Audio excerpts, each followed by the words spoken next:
AP సచివాలయంలో ఈ నెల 5వ తేదీన కలెక్టర్ల కాన్ఫరెన్స్ జరగనుంది. 2 రోజుల పాటు జరిగే ఈ సదస్సుకు అన్ని జిల్లాల కలెక్టర్లు, ఎస్పీలు హాజరు కానున్నారు. గత ప్రభుత్వ హయాంలో జిల్లాలో భూములు, మైన్స్, ఇసుక, సహజ వనరుల దోపిడీ జరిగిందని గుర్తించారు. ఆయా అంశాలపైన కలెక్టర్ల కాన్ఫరెన్స్ లో ప్రత్యేక ఫోకస్ పెట్టనున్నారు సీఎం చంద్రబాబు. అలాగే ఆంధ్రప్రదేశ్ రాష్ట్రంలో శాంతి భద్రతలపై ప్రత్యేకంగా సమీక్ష నిర్వహించారు.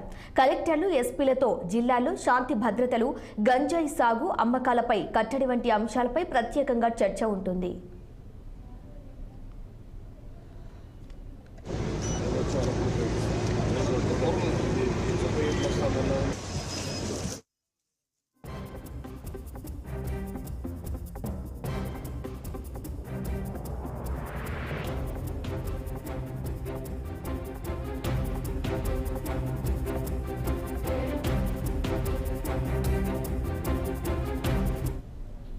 ఈ మేరకు రాష్ట్ర సచివాలయంలో సీసీఎల్ఏ జయలక్ష్మితో కలిసి సంబంధిత శాఖల అధికారులతో సన్నాహక ఏర్పాట్లపై రెవెన్యూ శాఖ ప్రత్యేక ప్రధాన కార్యదర్శి ఆర్పీ సిసోడియా సమీక్షించారు.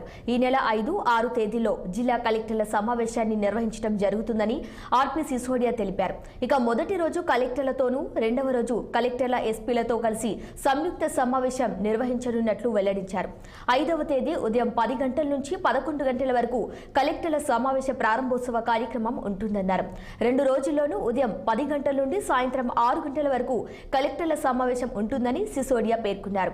జిల్లా కలెక్టర్ల సమావేశానికి సంబంధించి చేయాల్సిన ఏర్పాట్లపై ఆయా శాఖల అధికారులకు స్పెషల్ సీఎస్ ఆర్పీ సిసోడియా ఆదేశాలు జారీ చేశారు. System, media coverage, minutes record వంటి అంశాలకు సంబంధించి ఐటీ అండ్ సి ప్రణాళిక, ఐఎన్పిఆర్, సిఆర్డీఏ విభాగాల అధికారులు తగు చర్యలు తీసుకోవాలని సిసోడియా ఆదేశించారు.